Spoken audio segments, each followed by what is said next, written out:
नमस्कार, मैं राजकुमार श्री औरबिंदो सोसाइटी से आप सभी का हार्दिक स्वागत करता हूं। हम शिक्षा में शून्य निवेश नवाचार कार्यक्रम ZII द्वारा संकलित एक रोचक नवाचार के बारे में विस्तार से जानेंगे। इस वीडियो में मैं आपको इनोवेटिव पाठशाला के अंतर्गत यूपी बोर्ड के कक्षा 2 के हिंदी पाठ्य पुस्तक के पाठ संख्या 13 किसान की चतुराई को एक नवाचार अभिनव शिक्षण तकनीक की एक गतिविधि प्रश्न बैंक के माध्यम से क्रियान्वयन करना सीखेंगे। वैसे तो इस पाठ को ZII के कई नवाचारों के माध्यम से पढ़ाया जा सकता है, परंतु इस वीडियो में हम इसे प्रश्न बैंक के माध्यम से पढ़ाना सीखेंगे। सबसे पहले मैं इस पाठ के सार के बारे में बता देता हूँ। प्रस्तुत पाठ कृषि और ऋतुओं पर आधारित है। इस नवाचार की नवीनता और उपयोगिता क्या है? तो कक्षा के छात्र अपने साथियों के साथ मिलकर पढ़ाए गए कंसेप्ट में से उसे ध्यान से पढ़कर छोटे मोटे क्वेश्चनों का निर्माण करते हैं और उन क्वेश्चनों के आधार पर वे इस पाठ को ध्यान से समझते हैं, अपनी समझ को विकसित करते हैं। इसके अतिरिक्त इस नवाचार के क्रियान्वयन की अवधि 20 मिनट है। नवाचार क्रियान्वयन प्रक्रिया के माध्यम से छात्र ऋतुओं की जानकारी, फसलों की जानकारी और नाम वाले शब्दों का पुनः अध्ययन कर सकते हैं। इस नवाचार के क्रियान्वयन में सबसे पहले पूर्व प्रबंधन आता है। तो नवाचारी शिक्षक को किसी प्रकार के कोई पूर्व प्रबंधन की आवश्यकता नहीं होती है। पुनः अध्ययन, जैसे मैंने आपको पहले ही बताया कि इसके माध्यम से ऋतुओं की जानकारी, फसलों की जानकारी और नाम वाले शब्दों का पुनः अध्ययन बच्चों से करवाया जा सकता है। प्रश्न बैंक बनाने के लिए छात्रों को कुछ निर्देश देने होते हैं। इससे पहले नवाचारी शिक्षक कक्षा को छात्रों की संख्या के हिसाब से कई छोटे छोटे ग्रुप में बांट देते हैं। प्रत्येक ग्रुप का एक लीडर बना देते हैं। लीडर को सभी छात्रों को पहले निर्देश देते हैं कि सभी अपने घर से पढ़ाए गए पाठ से संबंधित कई प्रश्न बनाकर लाएंगे। ये प्रश्न वन वर्ड आंसर भी हो सकते हैं, लघुत्तरात्मक भी हो सकते हैं, व्याख्यात्मक भी हो सकते हैं। अब इन प्रश्नों के साथ उत्तर भी तैयार करके लाने हैं। अब लीडर्स को निर्देश दिए जाते हैं कि आपके समूह के जो बच्चे क्वेश्चन बैंक बनाकर लेकर आते हैं, आपको उन्हें इकट्ठा करना है। किसी भी प्रश्न को दोहराए बिना उन सारे प्रश्नों को एक जगह पर लिखना है और उनकी उत्तर कुंजी भी तैयार करनी है।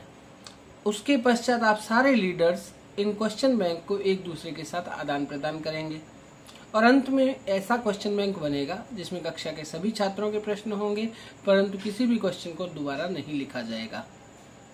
इस प्रकार जो क्वेश्चन बैंक तैयार होगा वो क्वेश्चन छात्रों से पूछे जाते हैं और उनके उत्तर सभी छात्रों को उनकी नोटबुक में लिखने के लिए उन्हें प्रेरित किया जाता है।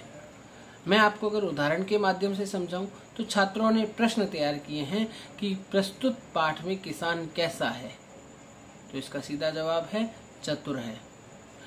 खेती करने वाले को क्या कहते हैं? किसान कहते हैं। इस प्रकार से छात्र क्वेश्चन तैयार करते हैं और उनके उत्तर लिख कर लाते हैं।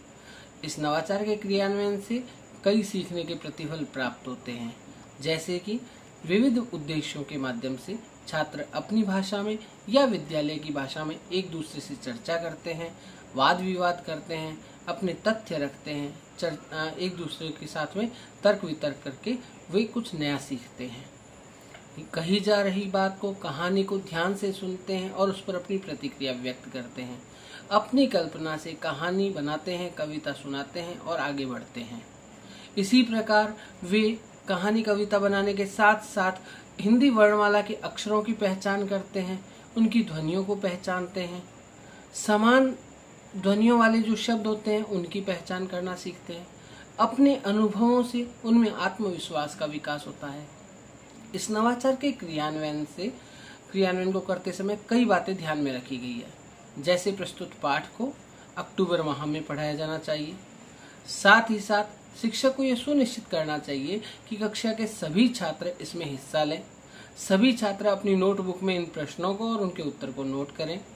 शिक्षक प्रश्नों को तैयार करवाने के साथ साथ छात्रों से उस कंसेप्ट के संबंध में जानकारी भी ले सकते हैं या उनसे अपनी राय भी पूछ सकते हैं। इस नवाचार के क्रियान्वयन में NCF 2005 के उद्देश्यों को ध्यान में रखा गया है।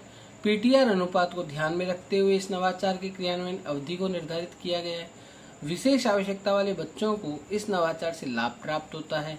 साथ ही साथ उनमें जीवन कौशल जैसे प्रभावी संप्रेषण, समस्या का समाधान करना आदि का विकास होता है और इनसे जीवन में निहित मूल्यों की प्राप्ति होती है, जैसे दृढ़ता।